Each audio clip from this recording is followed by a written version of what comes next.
Okay.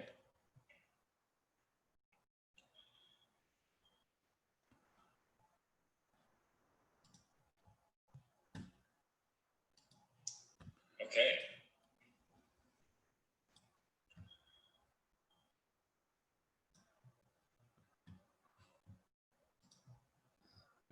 You're muted. There you go. Already Okay, live? we're live. Yeah, we're live. Let's go. Let's go. Man. Facebook. Come on, Zuck. Get your crap together. He's busy in, probably up in DC defending his honor. Does he have any left? I mean, The shred that he has, yeah, maybe. I mean, so, okay. You've seen The Social Network, right? Oh, yeah. Because Soderbergh wrote it. I'm a big Soderbergh fan. No, it wasn't Soderbergh. It was Sorkin, Aaron Sorkin. Sorkin. It was Sorkin. Yeah, and I'm a huge Aaron Sorkin fan. Yeah. And man, I don't think you can watch that movie and be Zuckerberg and like be happy with yourself. Like, I just don't think there's a way to do it. The way I think about it is that he's so awkward and he's so in his own universe and he didn't even notice how bad he was portrayed. Like he's just kind of like, oh, that's funny. I like that. That's what I like to think. Oh, come on, Zuck. Get your stuff together. Quit ruining elections and start getting your Facebook thing right. Come on, Zuck. That's right. That's right. Give the people what they want. Yes, they want more Bill.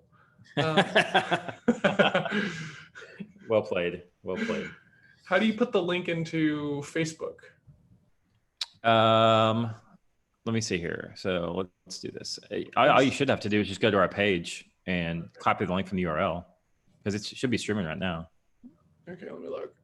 Is that way we get some people over here? Yeah. I know Michelle knows where it's at because she watches from there sometimes. This one. Share. Copy.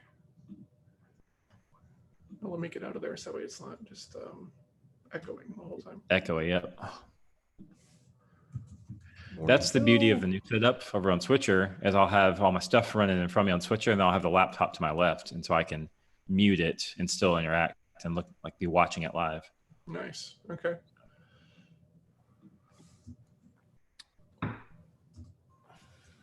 So what we've got today is a weird show. Yeah, a little bit. Is Michelle watching? Is anybody watching? Oh, I don't know. Oh. I'm not on YouTube because if I mute the sound on this, then I lose you. Yeah, that's fair. So where was that video? Oh, and side note, I get an 8:30 call that I have to be on. Of course you do. Come on. So we got 25 minutes we got some Thursday in to do on a Friday morning. That's true. I'm just gonna put this right here. I have a topic for discussion though, so we'll run through our stuff and then okay. I want your feedback. Okay.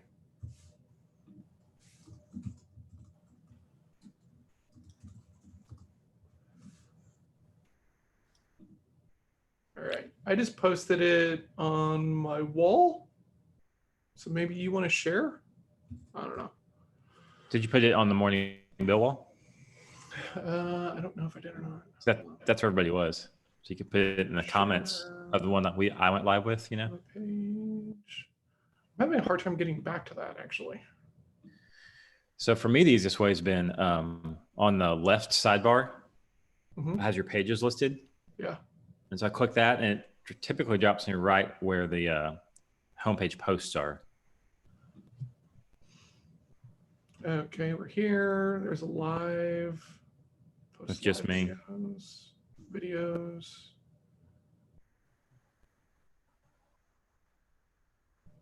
Huh, it's not showing the one from today.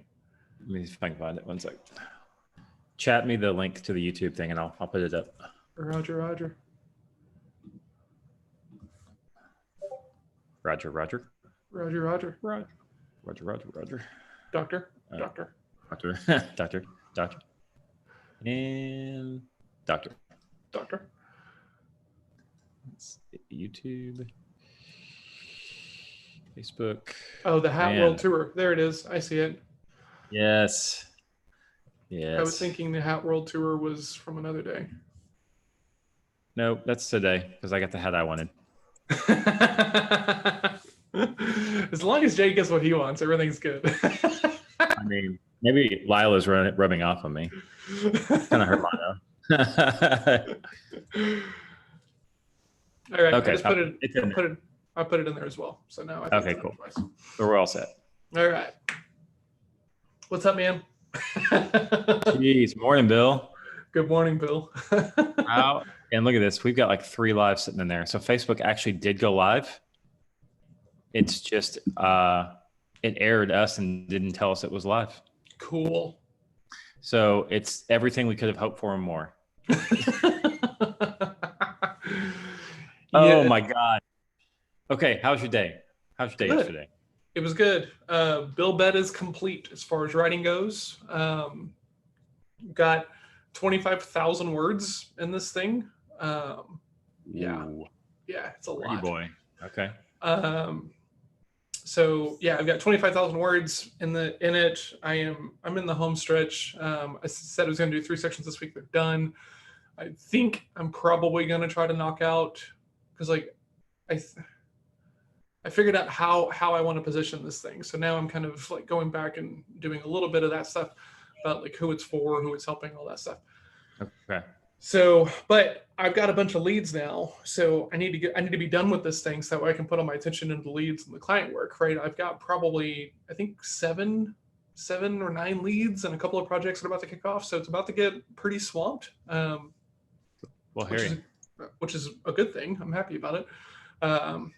And to be clear, right, not all 9 of these leads are going to close. So this is important, right? I'm not getting my hopes up. I'm not going to also get anxious about like, hey, how do I fulfill on 9 orders? Because some of these are not going to go, right? Like they haven't been qualified. We don't really know what the process looks like for them and stuff like this. So I'm feeling some pressure about keeping up with the 9 leads, which is why I have a CRM.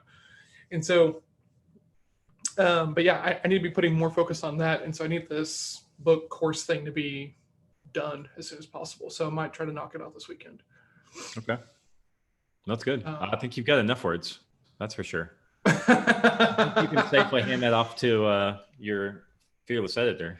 I was talking to someone yesterday and my buddy Michael, and I was telling him about like how many words, was in it.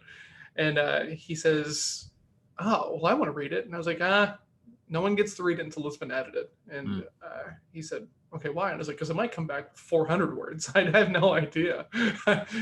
And Melissa got mad when she heard that. She's like, I'm not that stringent of an editor. And I was like, I know. I'm just saying I'm not that good of a writer.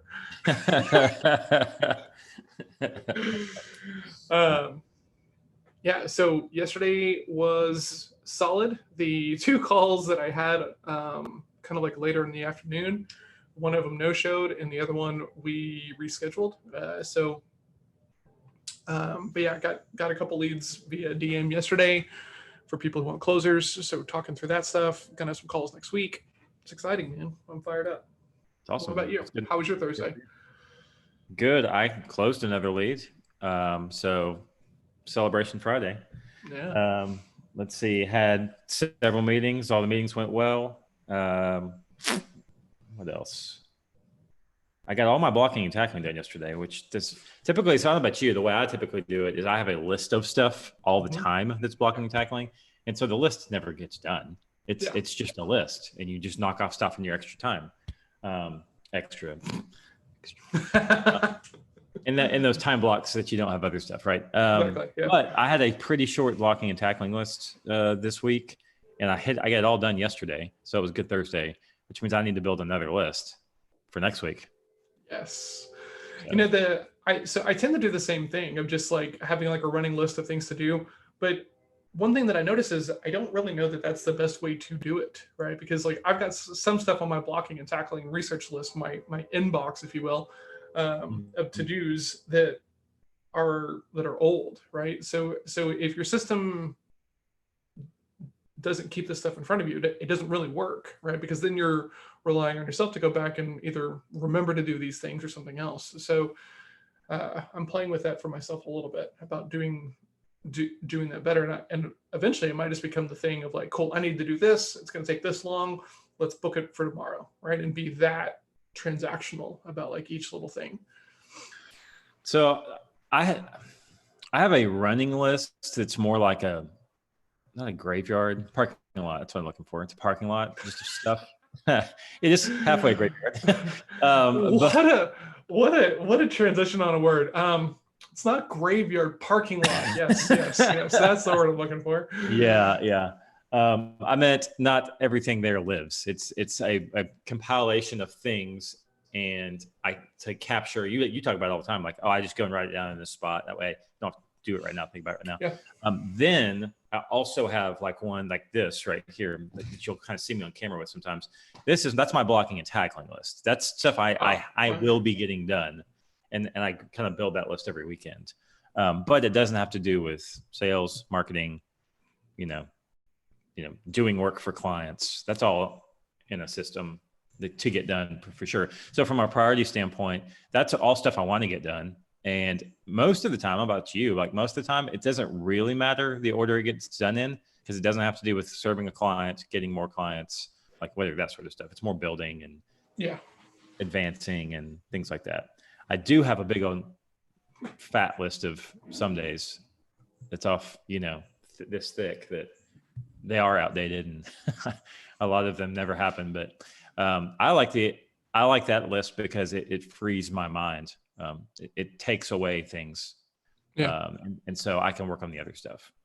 That's the whole reason I created it, was just so I could let the thing go, knowing it was captured somewhere. I spent so much time thinking that because like I've got pretty good recall, for quotes and lyrics and, stuff like this. And, people are normally pretty, I guess, kind of shocked with the stuff that I can remember and pull out on a whim's notice and everything.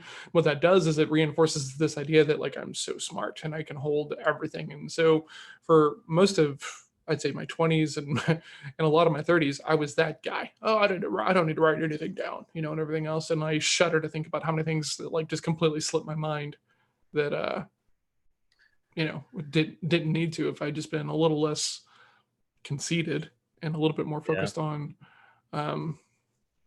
just getting things done. Yeah, we actually talked about yesterday in my group on our weekly call about the fact that that processes should run your business, not people, and people should run your processes. And there were some definite cringe faces when I said that. Because I was like, so Lila, for example, Lila doesn't have a business. Lila has a Lila, And so it's the same idea, right? Is if you rely on you don't have a business, you have work. Yeah.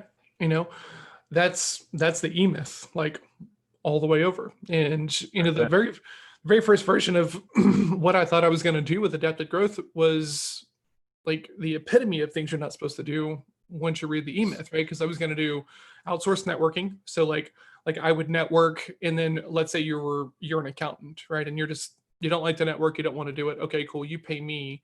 And then I'm out there talking you up. I'm making introductions in your name. And you also see the list of the people that I meet with each month.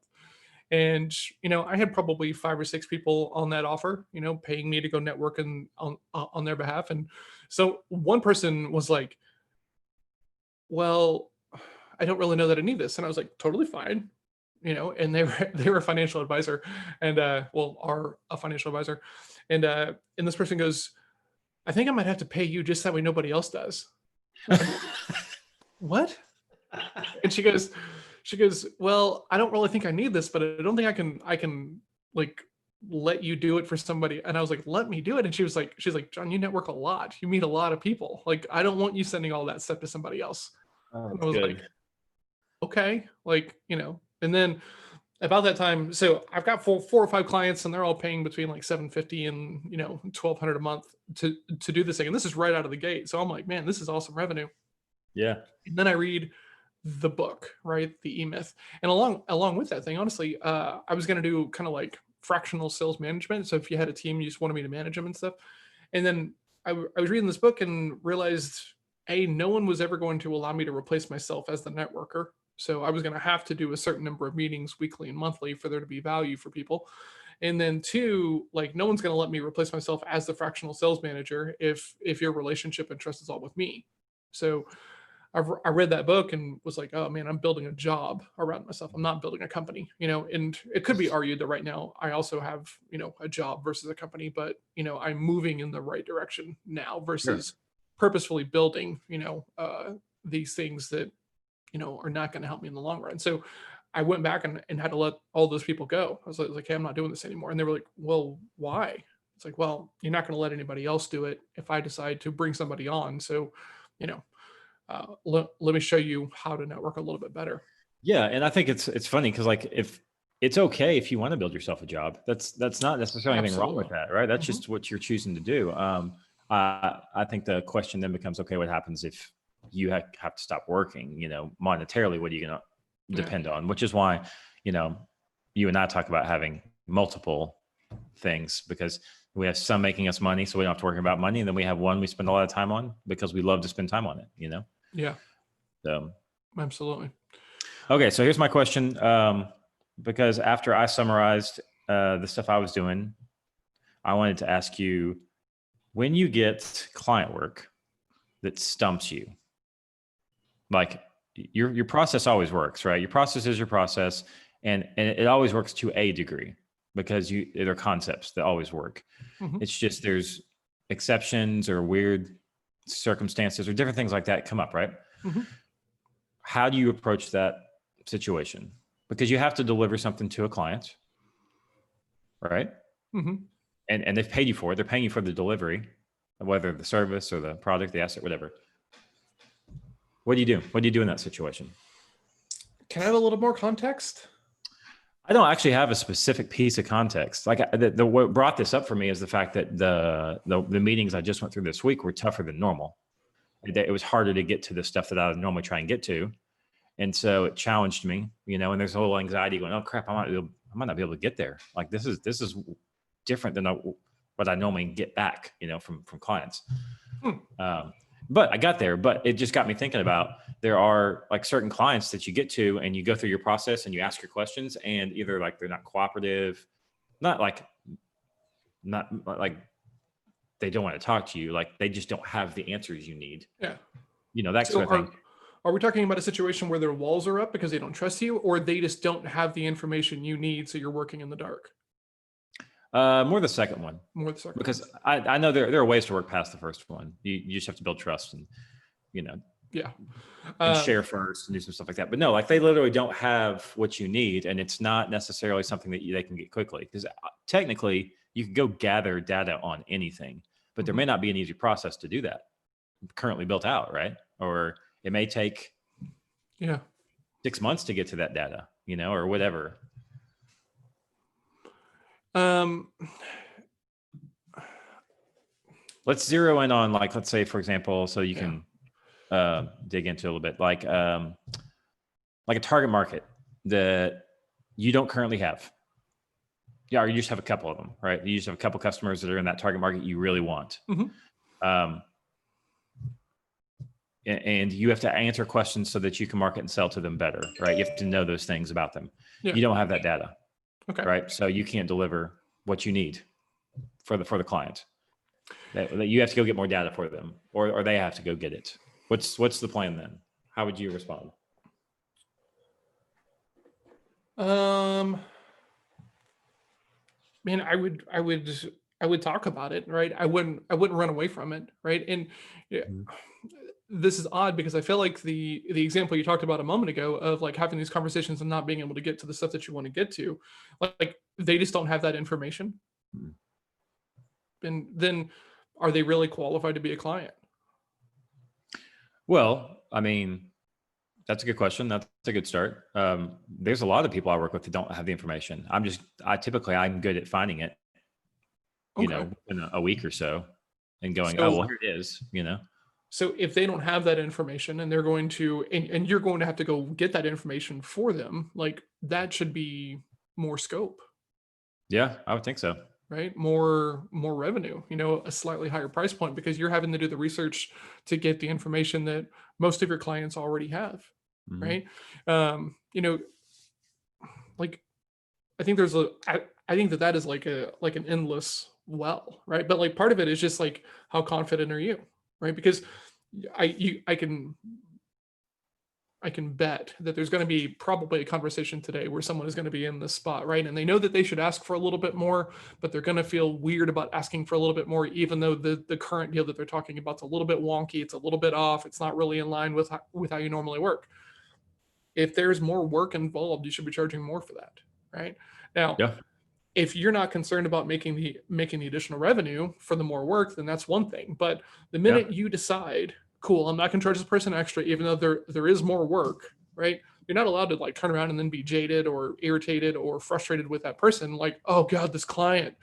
I was writing about this. I was writing about this yesterday. Every bad client that we pick up is at least 60% or more our fault, right? Because we can always say no to anybody we choose to talk to. So remember, right? It takes two to tango, and the whole thing about like the way that good selling happens is that there's agreements. I might have to tell you no at the end of this. You might have to tell me no. Is that okay? Sure, right? If you're talking to someone and like okay, cool. Like what kind of data are you guys collecting? For your analytics and oh, we don't have any of that stuff. Okay, cool. That's gonna slow us down a little bit to do our highest and best work. Should we talk about that? Right. Yeah. Okay, great. Can I ask how come you don't have this analytics? Well, we just don't have anybody on the team. Okay, well, cool. So should we talk about putting those analytics on there, letting them run, and then starting the project? Or do you guys have a timeline for this project that requires us to get started right now? Mm-hmm. Right? Yeah. If it doesn't fit, you have to address it. You absolutely have to talk about it, right? Right.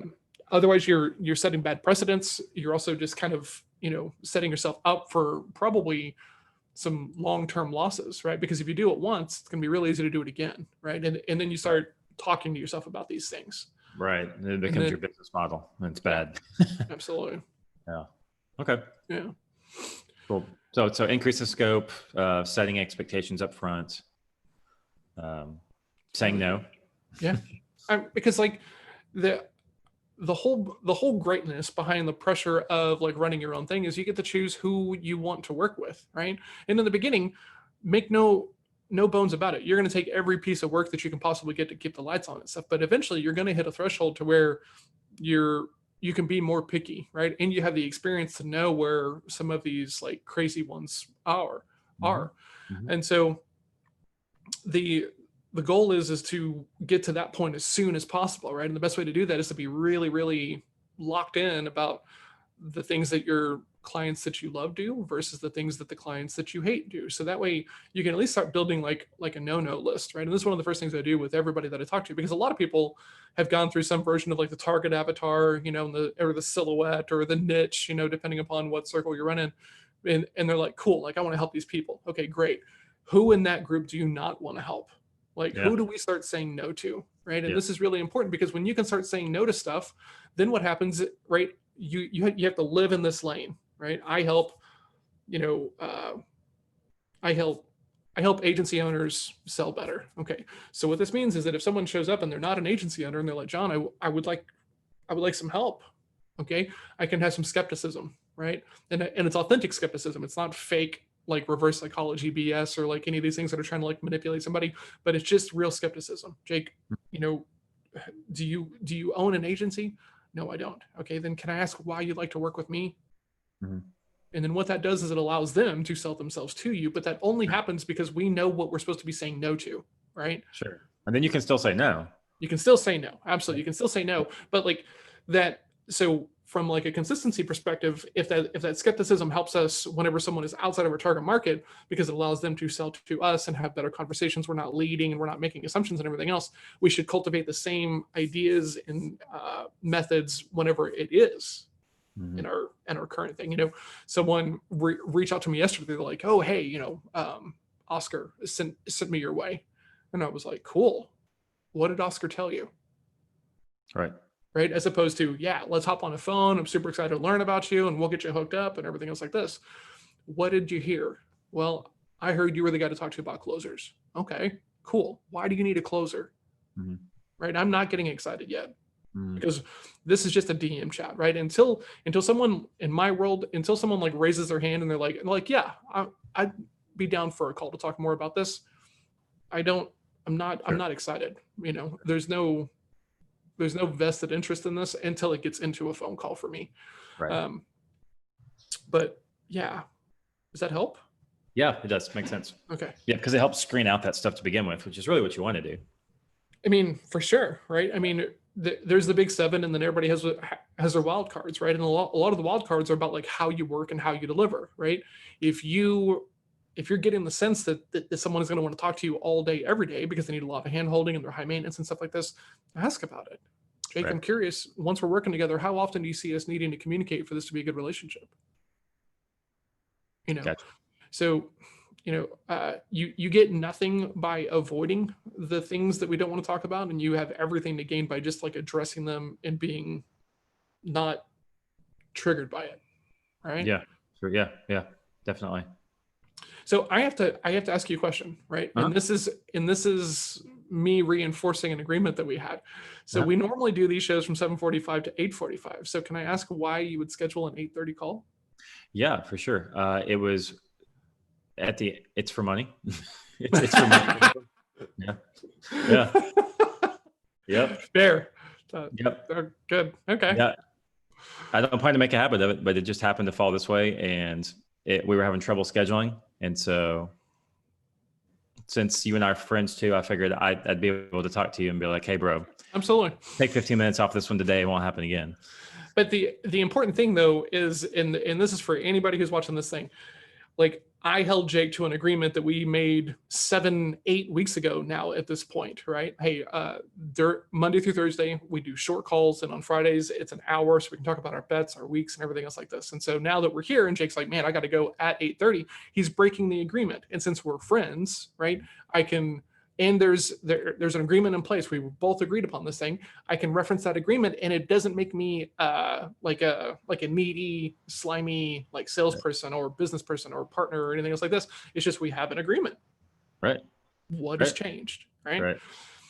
This is when you get really good, right? When you know there's an agreement, and because you made it in your head, right? Jake and I are going to talk for an hour on Fridays, and then when it doesn't happen, you can get mad, which doesn't really make any sense, or you can be like, what should we do now? You know, Right. we kind of have this agreement and stuff like this. So Right. this is important because this is going to happen with your clients. It's going to happen with your prospects. It's going to happen with people on your team. It's going to happen with people in your life.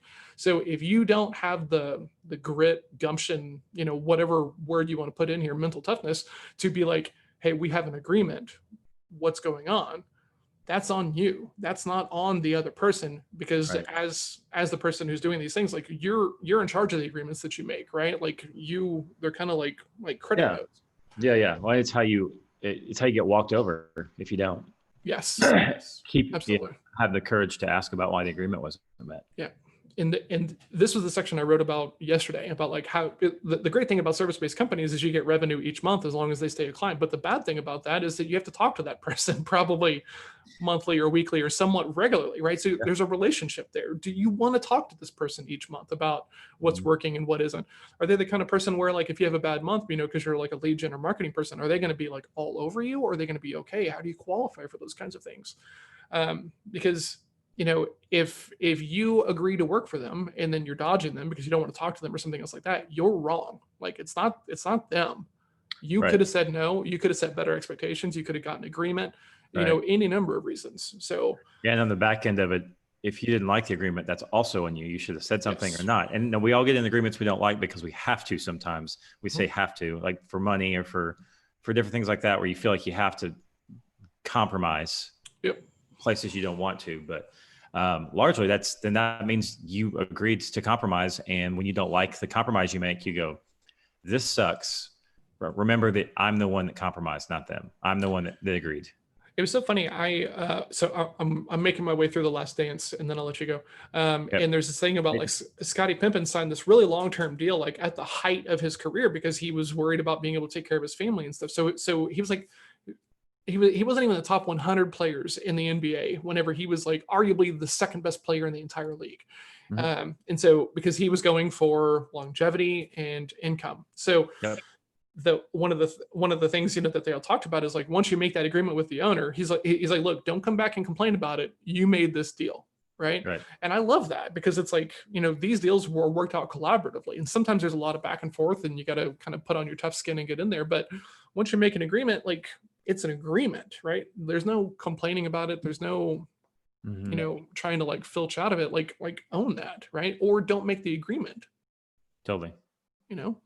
So All right, Bill. Well, I got to run. Awesome. Good point. Think about your bill bet. I will. We'll either post them or we'll talk about them on Monday. Sounds good. Awesome. All right. See you, everybody. Have a good one. You too. Bye-bye.